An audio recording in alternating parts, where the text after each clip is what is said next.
Hello everyone, how are you doing? This is MD Tech here for another quick tutorial. In today's tutorial, I'm going to show you guys how to check for updates in Microsoft PowerPoint.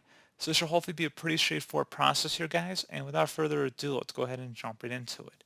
So all you have to do is select the File tab, and then on the left side, you want to select the Account option on the left panel.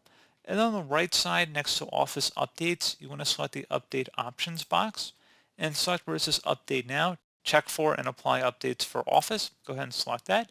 And if you're all up to date, it should come back with you're all up to date. The latest version of Office is installed on your computer.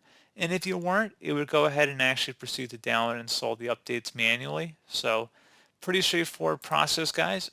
Do hope I was able to help you out, and I do look forward to catching you all in the next tutorial. Goodbye.